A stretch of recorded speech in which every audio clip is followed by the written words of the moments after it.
mahasiswa, kita pelajari mengenai KLT, salah satu dari parameter mutu ekstrak spesifik.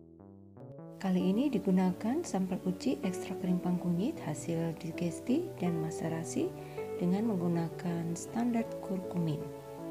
Tujuan dari KLT kali ini adalah mendapatkan profil kromatografi ekstrak. Langkah pertama adalah pembuatan fase gerak. Kali ini digunakan pelarut metanol dan kloroform, juga benzena dengan derajat proanalisis. Pemilihan pelarut yang akan digunakan sebagai fase gerak bisa diketahui dari beberapa buku terkait dengan kromatografi lapis tipis dan juga dengan pertimbangan hasil-hasil penelitian yang sudah pernah dilakukan.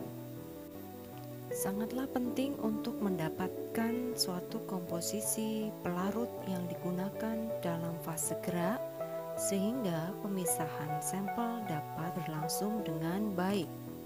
Untuk mendapatkan profil kromatografi dari ekstrak rimpang kunyit digesti maupun maserasi, digunakan dua macam fase gerak, yaitu fase gerak pertama, kloroform dan metanol dengan perbandingan 95:5, dan fase gerak kedua, kloroform, benzena, dan metanol dengan perbandingan 80:15:5.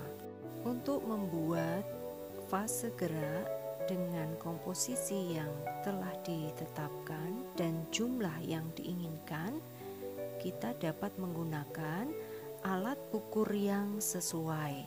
Hal ini dilakukan untuk mendapatkan reprodusibilitas yang baik. Setelah pelarut selesai dibuat, pelarut dimasukkan ke dalam chamber. Pelarut yang dimasukkan tidak boleh melebihi batas bawah dari plat KLT. Posisikan chamber pada posisi yang nyaman untuk melakukan proses analisis. Perpindahan posisi akan mempengaruhi kejenuhan dari chamber tersebut. Penjenuhan dilakukan dengan memasukkan kertas saring ke dalam chamber tersebut dan ditutup dengan rapat. Sambil menunggu chamber jenuh, dapat dilakukan penotolan sampel pada plat KLT. Sampel terdiri dari dua ekstrak, yaitu ekstrak hasil maserasi dan ekstrak hasil digesti. Selain dua sampel tersebut, kita dapat menotolkan juga baku sebagai pembanding.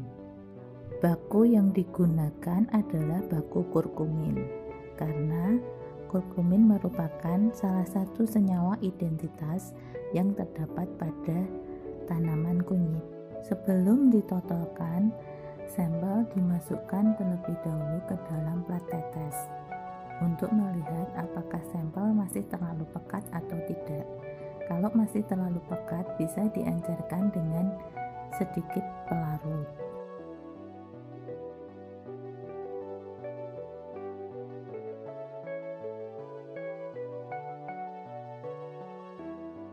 Siapkan plat KLT, beri batas atas dan beri batas bawah kurang lebih 1 cm.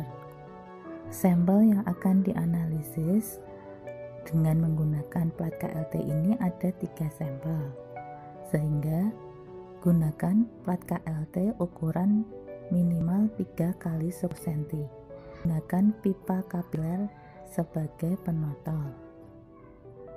Totolkan 1/1 sampel dengan memberi jarak kurang lebih 1 cm antar sampel pada plat KLT. Setelah sampel pertama ditotolkan, cuci pipa kapiler dengan menggunakan pelarut. Setelah itu baru dapat digunakan untuk menotolkan sampel yang kedua. Demikian seterusnya.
Setelah penotolan selesai, tunggu sampel kering. Lihat kondisi chamber.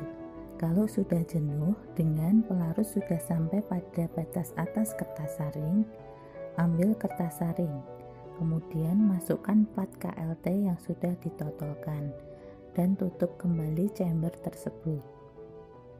Sistem eluasi pada analisis KLT ini menggunakan sistem fase normal karena fase gerak yang digunakan cenderung bersifat nonpolar dibandingkan dengan fase diamnya.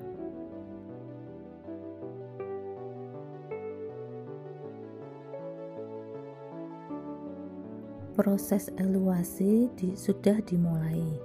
Pelarut akan membawa senyawa yang akan dipisahkan.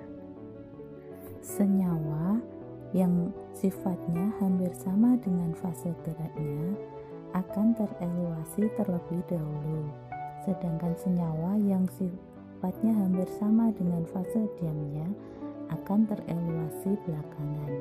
Di sini proses pemisahan dimulai.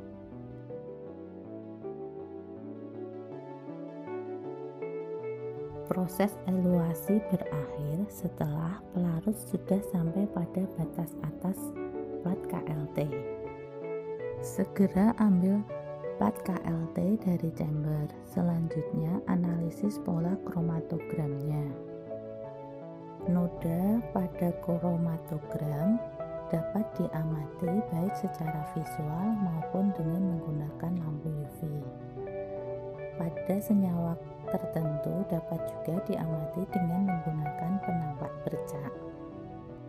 Amati profil kromatogram dengan melihat nilai RF-nya, bandingkan dengan baku yang digunakan.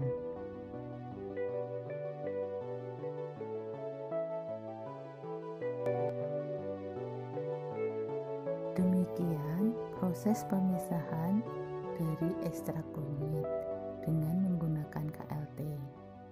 Semoga bermanfaat. Terima kasih.